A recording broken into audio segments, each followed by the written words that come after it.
On the night of May 14th, Brandon Swanson was making the long drive home after celebrating the end of the school year with his college friends.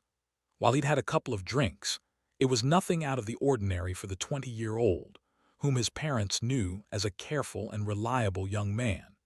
He was considered mature and not the type to lose his composure while navigating the quiet country roads connecting the small towns of Minnesota. However, at approximately 1 in the morning, somewhere on the route between Marshall and Lind, Brandon's car slid off the road and came to a halt in a ditch. The vehicle was later discovered abandoned. Its engine had gone cold, its doors were securely locked, and from that point forward, Brandon vanished without a trace. He had managed to call his father to explain his predicament, telling him the car was stuck and asking for a ride. He assured him, "I'm just off the road," and asked, "Can you come get me?" His father left right away to find him. Throughout their conversation, which went on for a total of 47 minutes, Brandon continued to provide directions with confidence, describing his surroundings. He mentioned seeing the lights of a nearby town and declared, "I'll walk toward them. You meet me there." Even though Brandon sounded perfectly calm and sure of his whereabouts, investigators would later discover he was mistaken about his location. A significant gap of nearly 30 kilometers separated the place his parents were searching from the actual location of Brandon's cell phone signal. Toward the end of their long conversation, while his voice remained clear, the call took a sudden, chilling turn. Without any warning, Brandon exclaimed, "Oh shit," and the connection was lost. From that moment on, he never answered another call or text. His phone would continue to ring for the next 3 days, but no one ever picked up. That very night, search parties began combing the fields and roads, but they came up empty-handed. There were no tracks, no discarded clothing, and not even a broken branch. Only his deserted car remained. Initially, the authorities considered the possibility that he was either intoxicated or intentionally hiding, but his family was certain that wasn't the case. They knew Brandon to be a dependable, intelligent young man who was very close to them. He had no reason to disappear, but despite all this, he was gone. Every year on the anniversary of his disappearance, his family returns to the area, walking through the same fields and calling his name, clinging to the hope that some clue, any clue, might finally surface. This case continues to be one of the most baffling and unresolved disappearances in the history of Minnesota. What truly happened to Brandon that night? Did he suffer a fall? Did he encounter someone he shouldn't have? That last sound, that final, abrupt phrase, continues to haunt the thoughts of everyone familiar with his story. The day had begun normally for Brandon on May 13th, 2008, as just another college student wrapping up his semester. He was feeling positive, excited about finishing his final exams and heading home for the summer to Marshall, Minnesota. That night, he left his family's home wearing a simple outfit of jeans and a hoodie, with only his phone and car keys in his pockets.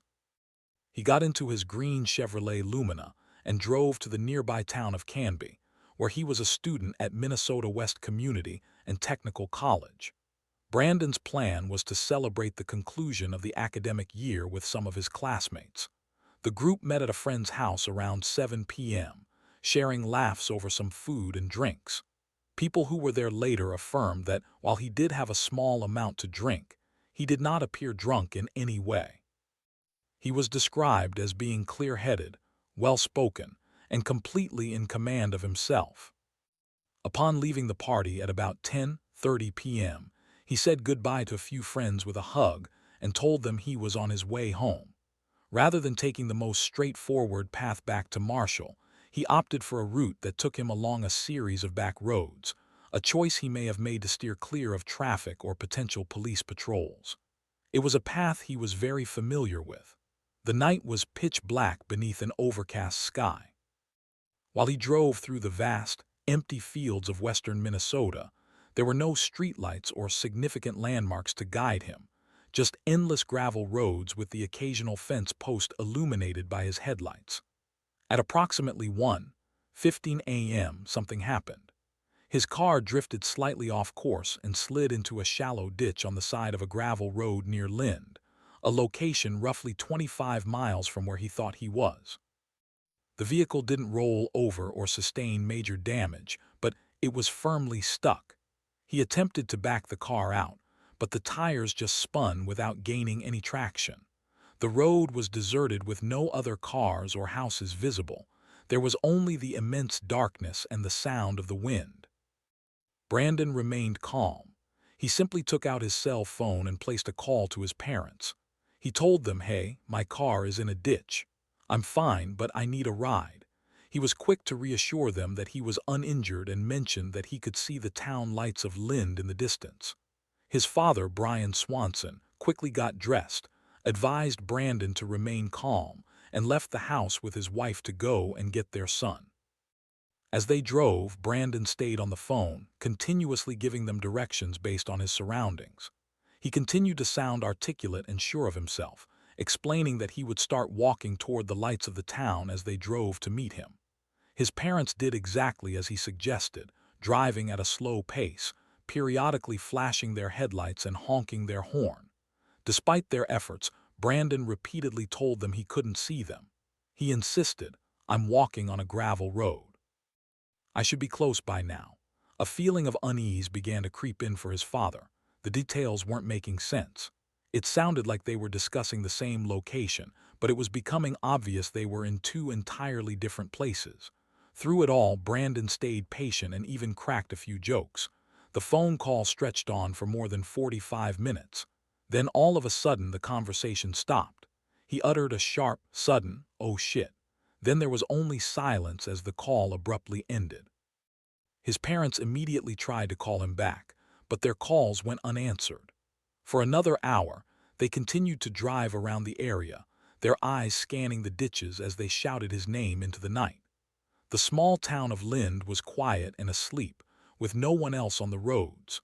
The Swansons could not have known that this wasn't merely a case of their son taking a wrong turn.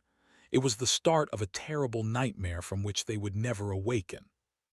Near Lind, Brian and Annette Swanson navigated the unpaved roads, their car's headlights cutting through the heavy night. After Brandon's call had suddenly gone dead, they initially thought he might have lost his signal or his phone battery had failed. But as minutes turned into an hour with no word from him, their worry grew. They called his phone again and again, each unanswered ring heightening their anxiety. They eventually went back home around 3 a.m. to reconsider their options. They hoped he might have found a ride to a friend's place or made his way back somehow, but the lack of communication was deeply troubling. As the sun came up, Brian contacted the Lyon County Sheriff's Office to file a missing person report. The person on the phone went through standard questions, asking if Brandon was an adult, if he had a history of running away, or if he was under the influence of any substances. Brian patiently explained the situation. Brandon wasn't drunk or upset. He had simply gotten his car stuck and had disappeared in the middle of their phone conversation. Although officers were sent out, their initial response was cautious. Since Brandon was an adult, they considered that he might have chosen not to be found or perhaps had walked to town and fallen asleep somewhere. The Swansons, however, were firm in their belief that something was seriously wrong. By mid-morning, a significant discovery was made when deputies traced the last signal from Brandon's phone. It pinged from an area near Tatton, a location a long way from where Brandon had believed he was. This was the first concrete indication that the situation was far more unusual than it seemed. Brandon had been certain he was close to Lind, yet the cell phone data placed him somewhere else entirely. Search crews were dispatched to the Tatton area, and they soon found Brandon's abandoned Chevy Lumina. The car was found resting at a slight angle in a shallow ditch bordering a remote field. It was locked and showed no signs of damage. The grass around it was untouched, suggesting that no one had left in a hurry or in a state of alarm. It appeared as if Brandon had simply pulled over, parked the car, and walked away calmly. When investigators looked for footprints, they found none, as the ground was too hard and dry. Search dogs were brought to the scene and managed to pick up a scent, which they followed away from the car and toward a field. The dogs led the searchers along a path to a gravel road and then into a grassy area next to the Yellow Medicine River, where the trail suddenly stopped. This led some to theorize that Brandon might have fallen into the river and been carried away by the current. However, the river in that area was not deep and had a slow current. Numerous searches were carried out along the riverbanks, and the water itself was dragged, but no trace of Brandon, no wallet, phone, or shoes, was ever discovered. Volunteers came forward to help, methodically searching through miles of farmland and rural roads. Aircraft scanned the landscape from above, looking for any sign of disturbed ground or movement, but found nothing. The Swansons were determined not to lose hope. They created and distributed missing person posters, reached out to local news outlets, and begged for any information from the public. Brandon's disappearance was unusual. There were no eyewitnesses, no reports of strange vehicles in the area, and he had no background of mental health issues or personal problems. It was as if he had simply disappeared into thin air during a phone call from the middle of nowhere. People began to speculate quietly, wondering if he had been kidnapped, attacked, or had simply wandered off and met with an accident. The police, however, stayed careful, unwilling to jump to conclusions without any proof of foul play. The single piece of evidence they had was the final thing Brandon said before the line went dead. That phrase became a source of constant torment for his parents. What could he have possibly seen or heard? They replayed the conversation in their minds endlessly, dissecting every word in silence. For them, it was more than just a phone call. It was the last known record of their son's life, where every detail and every second was critical. As the sun went down on the first complete day of Brandon's absence, the fields grew quiet. The wind rustled gently through the tall grass, and the lumina remained in its ditch. The truth about what happened was hidden somewhere in that vast, silent expanse of farmland and gravel roads. The arrival of the second night without Brandon brought a more profound and chilling sense of fear. While the first day had been a whirlwind of activity with search parties, volunteers, and media attention, the second day was marked by a heavy, quiet stillness. There was still no response from his phone, no activity on his credit cards, and no indication that he had tried to contact anyone. It felt as though the landscape itself had consumed him.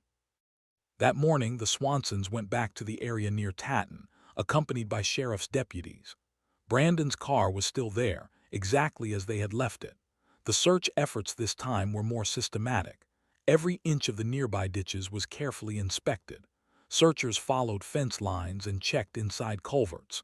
Volunteers formed lines and walked across vast soybean fields, their footsteps marking patterns in the morning dew on the soil. The search area was enormous. The farmland of western Minnesota seemed to stretch on forever, broken up only by unpaved roads and the occasional farmhouse. Many of these homes had their own barns, silos, and a truck or two in the driveway. Some of the people living there came out to give the searchers coffee and maps, or they just stood by quietly, witnessing the community's effort to find a lost young man. One search party followed a small path that led to an old farm access road, where they discovered a boot print near a barbed wire fence. It was photographed and compared to a pair of Brandon's shoes that his parents provided. While it looked like it could be a match, no other prints were found nearby because the ground was too dry. Any tracks he might have left over a long distance would have been erased by the wind and dust. Investigators questioned the Swansons again about Brandon's state of mind. They wanted to know if he had said anything unusual, if he was under stress, or if he had ever mentioned wanting to disappear. The Swansons were clear in their response. He was looking forward to the summer, had plans to change schools, and had never spoken of leaving or harming himself. They emphasized that during the call, he had been joking and sounded calm and articulate. That afternoon, Brian Swanson rode with a deputy, going over the same route they had driven on the night of the call. He recalled the deep confusion of that night, driving slowly down roads Brandon had sworn were the right ones. He remembered stopping the car every so often to flash the headlights and call out his son's name into the darkness. Brandon had told them, "I should be seeing you, and I can see the lights from town." But those directions now seemed to belong to a completely different place. The cell phone data proved it. Brandon was nowhere near Lind. He had been thoroughly convinced he was close to a town that was actually 20 miles away. This led some to believe that perhaps he was disoriented, maybe from a minor concussion or extreme tiredness that had affected his judgment. But again, his clear speech during the call contradicted this idea. The investigators explored the possibility of foul play, but there was no evidence to support it. There were no signs of a fight near the car. The only fingerprints found inside belonged to Brandon. There were no tire marks from another vehicle that might have stopped nearby. They also thought about other possibilities like an animal attack, exposure to the elements, or an accidental death. However, even those scenarios usually leave some kind of clue, such as a torn piece of fabric or remains, but there was nothing. The Yellow Medicine River was searched once more. A specialized dive team was brought in from another county to check every deep section and sharp turn in the river, but they came up empty. If Brandon had ended up in the water, some trace should have been found. The river, however, offered no clues. A local wildlife officer pointed out how easily a person could get turned around in the fields after dark. Without moonlight or clear landmarks, distant lights can seem much closer than they are, causing someone to walk in circles. A person could cover a lot of ground in a few hours. Yet, how far could Brandon have gone?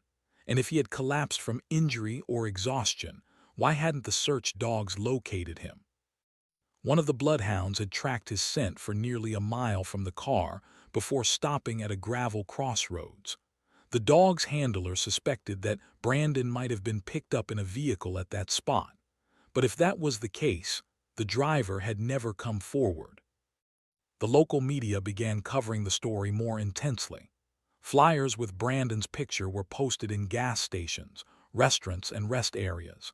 His face started appearing on community bulletin boards next to notices for lost pets and farm equipment auctions. He had a serious yet kind look in his eyes, the kind of face that felt familiar to people, even if they had never met him. Tips started to come in from the public. One person reported seeing a young man walking on Highway 68. Another was sure they had seen a green car stopped on the side of the road a few days before. Every single lead was investigated, but none of them resulted in any useful information. Each evening, the Swansons went back to their house, where the phone remained silent. This silence was more painful than anything. The uncertainty was a constant, aching pain. Every moment was filled with the echo of Brandon's final words. Something had alarmed him, something he saw, heard, or suddenly understood. And now, as another night fell, they could only look up at the stars and wonder where he was, and if he was looking at the same sky, feeling just as lost. By the third day, the Swanson family was surviving on a mix of caffeine, adrenaline, and a type of sorrow that hadn't fully taken hold yet. They had stopped flinching at the sound of the phone because it had stopped ringing altogether. A heavy, final silence had fallen over them, and they moved with the defeated pace of people stuck in a waiting room for an appointment that would never happen. That morning, a much larger and more organized search was launched. It included local police, the Minnesota State Patrol, volunteer fire departments, and more than 100 civilian volunteers. The land to the west of Tatton was sectioned off for the search. They printed out aerial maps and taped them to folding tables, using markers to show which areas had been searched and which ones were next. Every single barn, drainage ditch, and patch of trees was marked to be checked. A young deputy named Nate Sanderson was put in charge of organizing the Northern Quadrant. This was his first missing person case, and his training hadn't prepared him for a situation like this. It wasn't just the lack of answers that was difficult, but the complete lack of any evidence. It's like he was airlifted out, he would later tell a reporter. That phrase stuck with people. Search dogs were brought to the area again, this time with different handlers. One group of dogs followed a scent trail to an old, overgrown field filled with rusty farm equipment. A scuff mark from a boot was found near a pile of old wood, which was then marked and photographed. But just like before, the trail disappeared only a few feet away. The volunteers received very specific instructions. They were not to search alone. If they saw anything out of the ordinary, a piece of torn clothing, a backpack, or even just an impression in the grass, they had to mark its location immediately. The most unsettling part, however, was how clean and undisturbed the landscape was. Dozens of people were walking back and forth across open fields, but Brandon had been out there by himself at night, heading in a direction that no one could agree on. Search leaders called in a forensic mapper from the Twin Cities. This expert tried to recreate Brandon's likely route by analyzing the timeline of the phone call, the data from cell phone tower triangulation, the area's terrain, and estimates of how fast a person might walk. His models suggested that Brandon could have traveled as far as 3 miles before the phone call cut off. In that radius, there were 3 farmhouses, a small bridge, and a shallow part of the Yellow Medicine River. All of these locations had already been searched, some of them twice, but there was still no sign of him. On the 4th day, the feeling of frustration began to shift into a deeper unease. The number of tips coming in slowed down, and fewer volunteers showed up to help. The story was covered by regional news outlets but was soon replaced by other headlines, like flood warnings, a major highway accident, and a high school championship game. The Swanson family, however, did not stop. They printed even more flyers and called every news station that would give them time. He didn't just vanish, Annette said to a local news anchor, her voice remaining firm. Somebody knows something. We just need that person to speak up. Deputies started to re-interview Brandon's friends. They all confirmed the same story. He wasn't upset, depressed, or acting strangely that night. He had left the party in a good mood. One of his classmates even remembered Brandon saying he was looking forward to going home. "I'll be bored in Marshall in 2 weeks," he had joked, "but at least I'll have my own bed."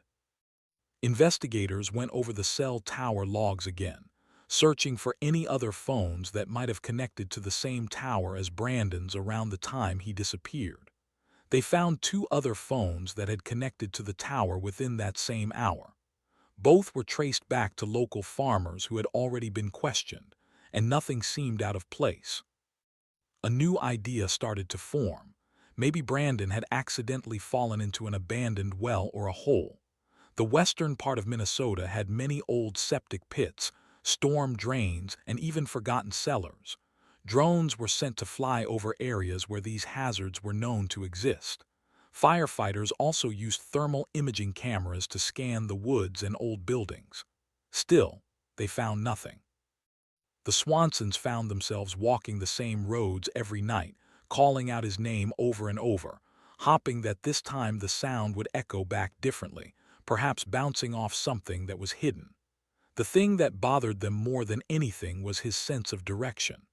Brandon had been so certain he was close to the town of Lind, but he wasn't. His voice on the phone had been calm, even joking. That sense of clarity just didn't make sense for someone who was lost, unless, of course, he wasn't lost at all, unless someone had made sure he would never be found. By the end of the week, the official search efforts were scaled back. The authorities described it as a shift into a longer-term investigation, but for the Swansons, it just felt like they were being abandoned in the dark once more. This time, however, no one else was there holding a flashlight for them. By the 6th day, the volunteers had started to go home. Many had to get back to their jobs, manage their farms, or take care of their children. Some left with a sense of guilt in their voices, promising they would return the next weekend to help. Others just gave a simple nod, unable to look the Swanson family in the eyes. The deputies continued to show up each morning, but the atmosphere had changed. The chatter on their radios was less frequent. The command post now felt more like a tent for storing equipment.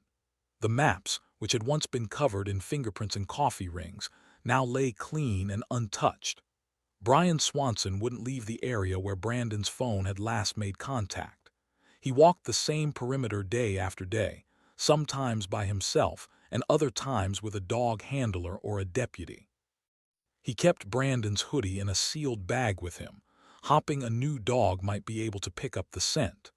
But every time they let a dog try, it would just wander around for a bit before lying down, looking defeated. On the seventh day, investigators gave Brandon the official classification of missing, presumed lost to misadventure.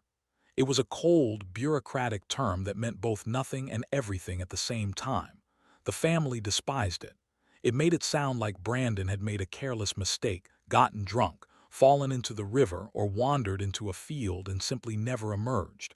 But nothing they knew about their son fit that story. He was calm. He was thinking clearly. He was giving his father directions. What kind of person jokes with his dad while walking toward help, only to suddenly disappear from the face of the earth? The case file had grown to include dozens of pages of information, including maps, phone call transcripts, scent trail logs, weather reports, and soil analyses. A clear pattern should have started to form from all this data, but it never did. The lead investigator, Sergeant Tom Knudsen, met with Brian and Annette at the sheriff's office that week. He was gentle but spoke very carefully. He used phrases like unlikely scenarios, low probability areas, and limits of coverage. Annette cut him off. "You don't think he's here, do you?" Knudsen paused for a moment. "If he's here," he replied, "we haven't found him." That night Brian couldn't sleep. He sat at the kitchen table with all of Brandon's phone records laid out before him. He followed the path of each call, each connection to a cell tower, and each timestamp. At 1:54 a.m., Brandon's phone had connected to a new tower for the final time. This meant he had been moving, most likely walking. Brian calculated the direction based on the location of that tower and the one it had connected to previously. The path didn't lead toward the town of Lind. It led away from it. Brandon wasn't walking toward town. He was walking deeper into the farmland, into an area where fences were old and falling down and sheds looked like they were about to collapse. Before the sun came up, Brian got into his truck and drove in that direction. He stopped every mile, got out, and yelled Brandon's name. But no sound came back, only the wind and the songs of birds. By that time, rumors had started to circulate. A man at a gas station in Marshall swore he had seen Brandon in a nearby county. A waitress claimed she had served food to someone who looked exactly like him.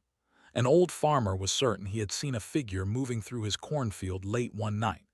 Deputies looked into every single tip. They were all false leads. Each news story brought a wave of hope that was quickly followed by crushing disappointment. In the midst of this, the community did what it could to offer support. A prayer vigil was organized at the local high school. Someone started making blue ribbons with Brandon's initials on them. A local hardware store donated equipment for the search parties. But hope was starting to wear thin. It wasn't because people were starting to care less, but because time was proving to be a powerful opponent. And in cases of missing persons, time is always the enemy. Brian started sleeping in his truck, which he parked near the ditch where Brandon's car had been discovered. He kept the engine off. He didn't listen to the radio, just sat in the silence. He hoped, or rather he begged, to hear a sound in the night, a rustle in the grass, a cry for help, anything, but nothing ever came. What haunted him more than anything wasn't just that his son was gone. It was that final moment on the phone. His son hadn't screamed for help. He hadn't pleaded for his life. He had just said two words. Words that provided no explanation, words that were no help at all, words that left everything completely unresolved. 2 weeks had gone by. The posters with Brandon's face on them were starting to turn yellow in the sun. The tape holding them to telephone poles was beginning to peel, and some of the flyers were now covered by new announcements for church bake sales and 4th of July parades. For the world around the Swansons, life was continuing on. But inside their house, time had come to a complete stop. Annette started to keep a journal. She disliked the word diary, so she called it a log. In it, she recorded the times she called his phone, what they had for meals that day, the weather conditions, and any thought that she felt might be important later on. One entry noted, "Wind is coming from the east today. The river is lower. "I'm not giving up." She concluded every single entry with the same sentence: "Brandon, we are still looking." Brian was speaking less and less. His face had become thinner, and he had stopped shaving. He had a belief that if he changed his appearance too much, Brandon might not be able to recognize him when he finally came home. He would sometimes stand in Brandon's room late at night, just looking at the books that were left open, the posters on the wall, and the pair of crumpled jeans hanging over the back of a chair. One morning, a call came through from a private number. Annette's heart pounded as she answered. The caller was a man with a soft-spoken voice. He claimed to have information that Brandon was alive and had run away because he was afraid of something. Annette gripped the phone so hard that her fingers turned white. She demanded proof. The man hung up. Investigators were able to trace the call to a disposable burner phone that had been bought in Sioux Falls. There was no way to find him. It was just a cruel prank, one of many that would come later. A month later, the case was officially declared cold. The search was called off unless new evidence appeared, but the Swansons refused to accept that it was over. They launched a website, set up a P.O. box, and created a hotline for tips. They printed and handed out new flyers, this time expanding the search area beyond Lyon County and into the neighboring Lincoln and Yellow Medicine counties. A truck driver called to report seeing a man walking without shoes near a grain elevator. A family in another county discovered a backpack by their creek and turned it in. A hiker found a piece of clothing caught on a barbed wire fence. None of these leads matched Brandon. Brandon's name started to disappear from the newspapers, but an online community began to form around his case. Amateur detectives, advocates for missing persons, and true crime bloggers started to discuss the story. Online forums were filled with different theories. Some people thought he had been hit by a car, and the driver had hidden his body. Others believed he had accidentally fallen into an old, abandoned structure.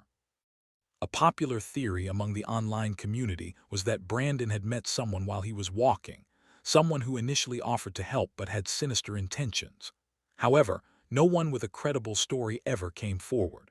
A group of local residents searched an old silo located 3 miles from where the last phone ping was recorded. They found bones inside, but they belonged to an animal. Another group searched a junkyard after receiving a tip about a terrible smell. They found nothing. Each of these disappointments cut deeper into the Swanson spirits. The state eventually cut funding for any more aerial searches. The official report stated there was no active threat to the public. Annette took the report and pinned it to her refrigerator as a painful reminder. Brandon was gone, but his case was somehow still not considered important enough. Brian didn't say much about it, but he started walking Brandon's last known path every evening, following each step with a ritual-like focus. His boots became familiar with the gravel road, a ridge in this spot, a curve in that one, a leaning fence post over there. He would continue walking until the stars appeared in the sky, and then he would sit on the hood of his truck gazing up at the blackness. One night, as a cold wind blew across the fields, he whispered into the darkness, "Tell me where to go, son." But the night gave no reply. It never did. By the time the 3rd month had passed, the word missing had become a permanent part of the Swanson household, much like the smell of damp earth, always there, inescapable and lingering just below the surface of their everyday lives. It was no longer a major news headline or a community cause. It was a quiet reality printed on their mail, whispered about in grocery stores, and reflected in the way Brian would stare at empty chairs for too long, or how Annette would pause before setting the dinner table for only 2 people. The door to Brandon's bedroom remained closed. They kept his voicemail service active. They continued to call his phone once every day, always letting it ring until the voicemail picked up. They did this not because they truly believed he would answer, but because they were terrified of the day when the line would finally be disconnected. That final beep, that signal going dead, felt like a direct threat to their son's existence. When that sound stopped, a sense of finality would truly set in. In the middle of August, a local farmer got in touch with the sheriff's office. He had been mending a fence along a property access road that was rarely used when he discovered a torn piece of cloth caught in the wire. It was a soft, dark blue fabric, the kind often used for sweatshirts. Deputies came to collect it, placed it in an evidence bag, and took it to the Swansons. Brian knew the color instantly. It was the same as Brandon's hoodie. But the small, torn piece of fabric wasn't enough to be certain. The brand of the sweatshirt was very common, and there were no initials or any other identifying marks on it. The crime lab couldn't confirm that it belonged to Brandon. It was just another almost, another maybe, another piece of a puzzle that simply made no sense. The deputy who brought the fabric to them didn't have much to say. He just placed it gently on their table and offered a soft apology, as if he was sorry for not being able to provide them with more. Brandon's name was no longer brought up at family get-togethers. Some of their relatives didn't know what to say, while others said far too much. Maybe he just wanted to leave, one of his uncles suggested. Maybe he's just out there somewhere, waiting for the right moment to come back. Annette had to excuse herself from the room. Later, in private, she cried for what felt like the 1000th time. It wasn't because someone had been cruel, but because people were starting to change her son's story into something that was easier for them to live with. She knew her son. He wouldn't run away. He wouldn't just leave. Not like this. The investigation was still officially open, but it had gone silent. New leads were very rare, and the ones that did come in were mostly from internet users who lived thousands of miles away. A woman in Kentucky was convinced that Brandon had been drawn into a cult. A man from Arizona sent handwritten letters insisting he had met Brandon at a gas station back in 2012. None of these tips were considered credible. The state was not providing any new resources for the case, and the local police department had other cases to work on. Life, as it always does, was moving forward, pulling time along with it like a slow-moving tide, gradually wearing away even the most vivid memories. But the Swansons held on tightly to what they knew for certain. Brandon had called them, he had asked them for help, he had made a joke, he had trusted them. That had to mean something, and that trust had been broken not by the passage of time or by some accident, but by something or someone out there in the darkness. One evening in September, Brian received a call from one of Brandon's former classmates. She had recently moved back to the area and had driven by the ditch where his car was found. "I just stopped," she told him, "just to sit there for a minute. I'm not sure why." She described a strange sense of quiet at that spot, as if the place itself was still holding its breath. "I don't really know how to describe it," she said, "but it felt like he was still there, like something happened, but the land itself never let go of it." Brian listened quietly, said, "Thank you," and then ended the call. He immediately got into his truck and drove to that same spot. He parked his truck in the exact place where Brandon's car had been. He shut off the engine, rolled down the window, and just sat there. The wind rustled through the tall grass, just as it always did. A barn owl hooted in the distance, and the stars shone brightly above, looking cold and uncaring. For just a second, Brian thought he heard something. Maybe it was a footstep or the quiet sound of a voice, but it was only the wind blowing through the fence line. Even so, he called out softly, "Brandon, if you're out there, we're not done." The next day, he marked a new path to search, one that went in a completely different direction. It wasn't where the search dogs had led or where the expert models had pointed. It was just a gut feeling, a father's instinct. At this stage, logic didn't seem to matter anymore. The case had followed all the logical steps, maps, experts, and reason. None of it had led to anything. Maybe, Brian thought, the only way to move forward was to rely on something deeper, something more stubborn, something that would never give up, like love or grief or a combination of both. The autumn air was starting to get colder. By October, a layer of frost covered the fields in the early mornings. The few searchers who still came out had to wear heavier boots and gloves. The vibrant green of the summer grass was gone, and the crops had been harvested, leaving behind vast, empty fields that seemed to stretch on forever under a pale sky. This wide-open space only made Brandon's absence feel bigger and more noticeable. You could feel it in the silence between gusts of wind, and in the quiet that followed every time someone called out Brandon's name and got no answer. Brian's new search area was farther to the northwest than any of the previous ones. It took him across unused service roads, through dry creek beds, and over pieces of land that were no longer owned or cared for by anyone in the area. These were places that didn't have names on any maps, just flat, forgotten parts of Minnesota, where you were more likely to see a deer than another person. He walked each route with the slow, determined pace of someone who had stopped caring about how much time was passing. One afternoon, he came across a rotting grain shed that was leaning heavily to one side. The door was hanging open. Inside, he found old bags of feed, rusted tools, and rodents that scurried away as he stepped inside. On the back wall, someone had scrawled a crude message in chalk. Most of it was too faded to read, but one word was still clear: help. Brian stood and stared at it for a long time. He didn't think it was Brandon's handwriting, but seeing it still took his breath away. By now, every mark left on the land seemed like a potential clue. Every sound seemed like a whisper of the truth. One day, a retired state investigator named Ellen Renner reached out to the Swansons.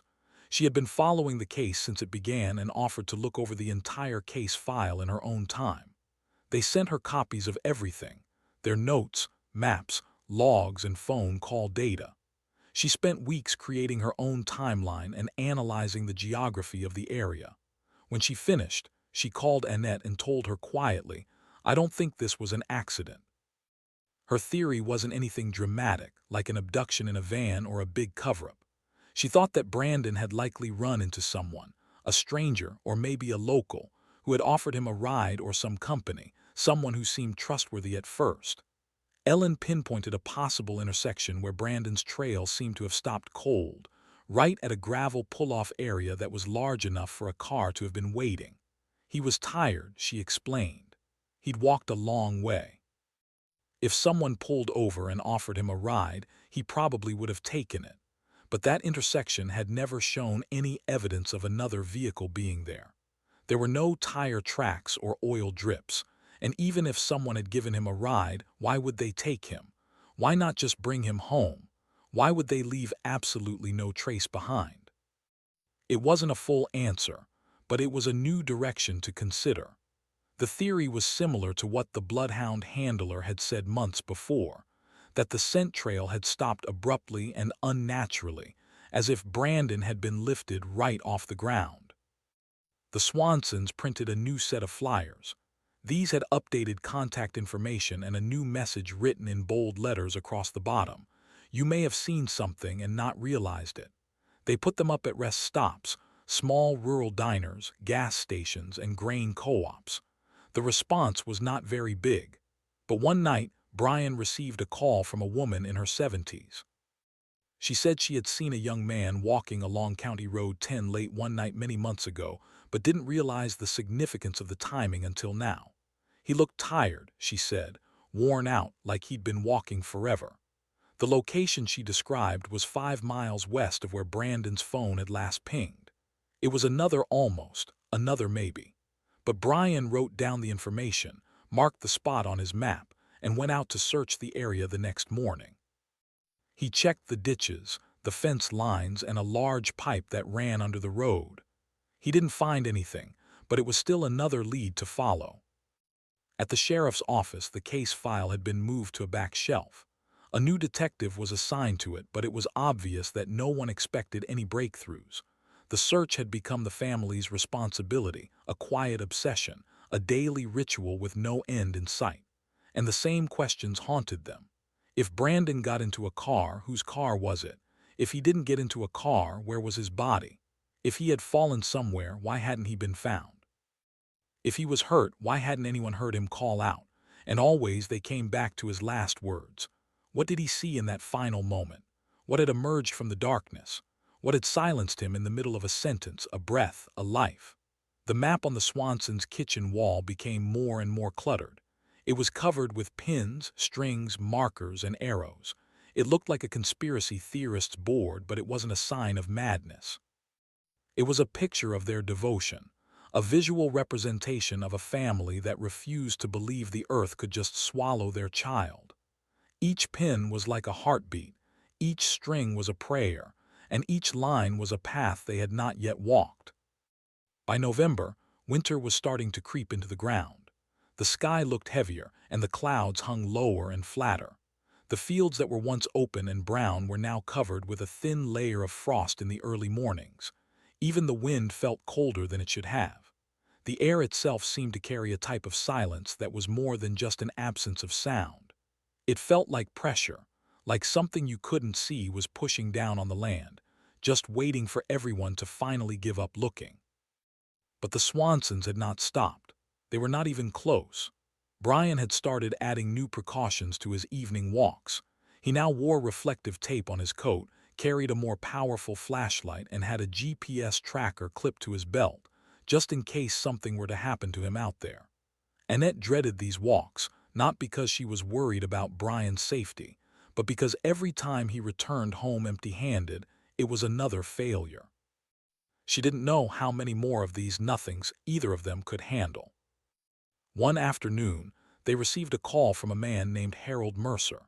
He was in his 60s and lived on a farm northeast of Tatton.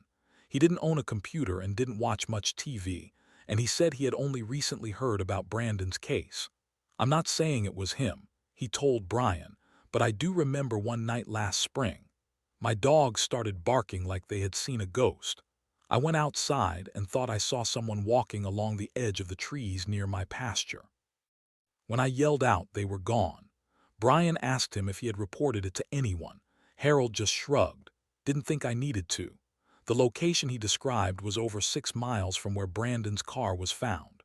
Brian marked it on the map anyway. The next morning, he drove out to Harold's property and searched the fence lines, the tree roots, and even the shed where Harold kept his hay. He found no signs of anything, but once again, it was something to investigate.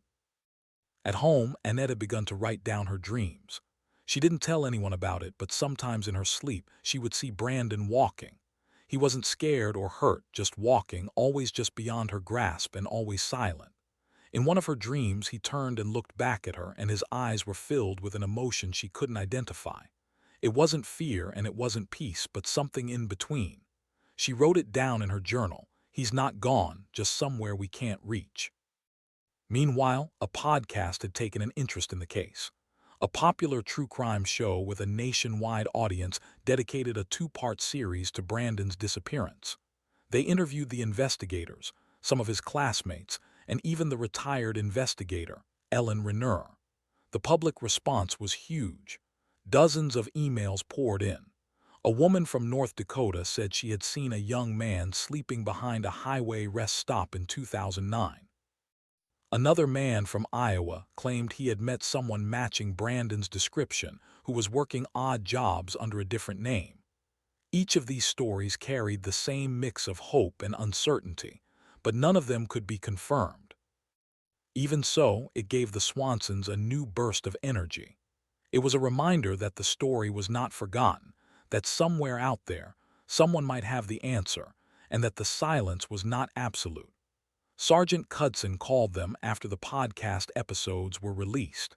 He offered to reopen some parts of the investigation, explaining that the renewed public interest gave them a reason to re-interview people.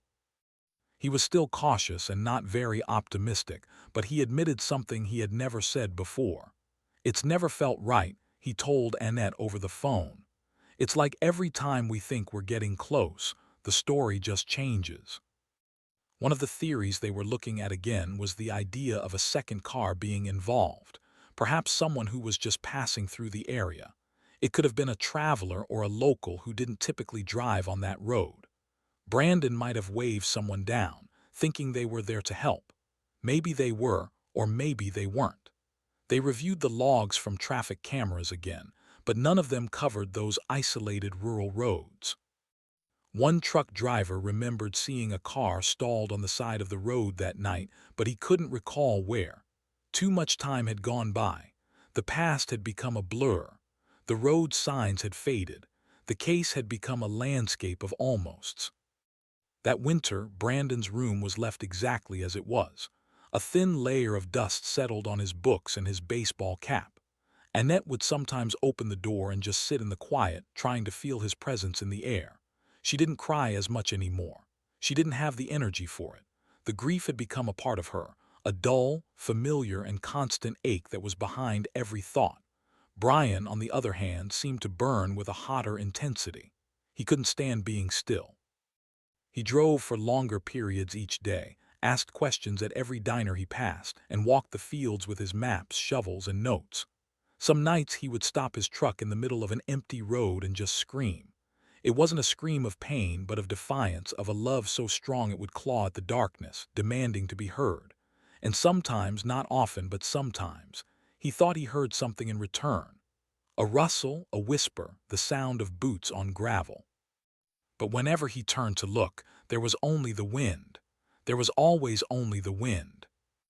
That December, the snow arrived ahead of schedule, blanketing the farmland in a heavy quiet.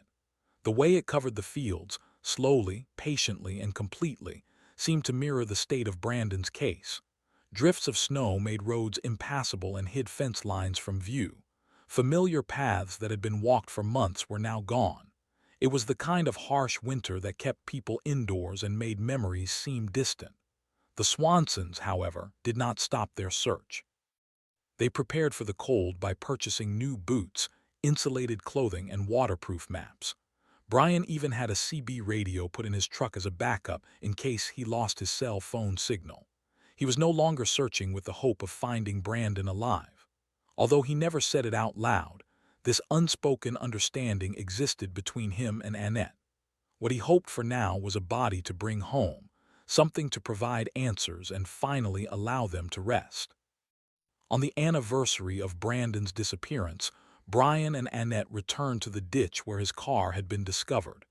It was just the two of them, standing together against the sharp, biting wind. Annette set a candle down in the snow, but Brian remained silent. There was simply nothing more that could be said. Later that night, back at their house, Annette discovered a voicemail on their landline phone. It came from a blocked number. A young boy's voice, quiet and trembling, spoke a single sentence: "I'm sorry I couldn't come home." After that, there was only silence. She played the message over and over again, at least a dozen times. The voice didn't really sound like Brandon's. It was higher and softer. But grief can play tricks on the mind, twisting hope into a false sense of recognition. She forwarded the audio file to Cudson. The sheriff's department managed to trace the call to a payphone located 2 states away. It was just another cruel prank. The pain from these hoaxes wasn't just in the deception itself, but in how each one viciously reopened their wound, making it feel as if no time had passed at all, as if it were still May 14th. During that winter, a psychic reached out to offer her assistance. She insisted that Brandon had drowned and claimed his body was stuck under the root of a tree near a body of water, making it impossible to reach. She gave a description of a curved shoreline and a rusty gate. Brian listened to her with politeness. Afterward, he drove to every single river, lake, and pond within a 15-mile radius and stood by each one until the frosty air made his lungs burn. He found no tree, no gate, and no sign of Brandon. Another idea that emerged was that he might have accidentally fallen into a drainage shaft. There were dozens of these shafts spread throughout the county. While most were sealed or not very deep, a few had been forgotten over time. Brian managed to borrow some equipment and personally descended into several of them. With a flashlight held between his teeth, he scraped his knuckles on the rough concrete as he searched. He found only rats, mud, and old boots, never his son. In February, a letter from Ellen Renner arrived for the Swansons. In it, she explained that she had temporarily stepped back from the case, not because she had given up, but to get a fresh perspective. She wrote, "Sometimes the closer we are, the less we see." She went on to say, "But I still believe Brandon didn't simply vanish. I believe he met someone that night, and that person never spoke up." That final sentence seemed to linger in their home. The thought that a person was responsible, not a ghost or an accident, was a heavier burden than any other theory. It suggested that the truth was attainable, but someone was intentionally hiding it. That spring, Annette became a member of an online support network for families of missing individuals. There, she read stories that were heartbreakingly similar to her own, stories of empty bedrooms, birthday cakes that were never eaten, and people calling out names into an empty silence. She found a peculiar sense of comfort in this community, not because it gave her hope, but because it made her feel less isolated in the painful state of not knowing. At the same time, Brian was charting out new areas to search. He directed his attention to a dense section of woods near an abandoned railway line. It was a thick, overgrown area that was seldom visited and wasn't owned by anyone living nearby. One day in April, he walked through it by himself, navigating through mud and over broken branches. Deep within the woods, he discovered an old cooler that was cracked open. Inside were torn pieces of clothing and animal bones. For a brief second, his heart stopped, but none of it was a match. Nothing ever was. He didn't mention his discovery to Annette that night. He simply returned home and sat in the darkness. An entire year had gone by and they were still without any answers. All they had was the wind, the ditches, and the constant, painful feeling that someone out there knew something. They had not been able to bury their son. They had not been able to let go. They couldn't because they believed the truth hadn't disappeared, it was just being hidden, and they were determined to find it. The following year, spring arrived gently and later than usual in Marshall. As the snow melted, water flowed down the gravel paths and onto the fields, uncovering areas of lifeless grass, snapped twigs, and other remnants of the world that winter had not altered. Inside their home, Brandon's room was exactly as he had left it. His phone, which no longer had service, sat on his bedside table with a blank, dark screen. One of his jackets was still draped over the back of the door. A new feeling had developed within the quietness of their home. It wasn't acceptance. They could never accept it, but it was a kind of calm, a steady pace of life that allowed the Swansons to get through the day without the intense sorrow that once greeted them each morning. Brian continued his search, but he did so without telling anyone. He would simply slip out after his morning meal, come back as the sun set, and add new markers to his wall map with steady hands. These maps now encompassed the whole county and even extended into the surrounding areas. He had explored so much of the landscape that he could picture it perfectly with his eyes closed, recalling every trench, every damaged fence, and every tree that slanted at an odd angle. He wasn't searching for a complete explanation anymore. Instead, he was looking for something minor, like a single clue or a faint noise. Annette had also transformed.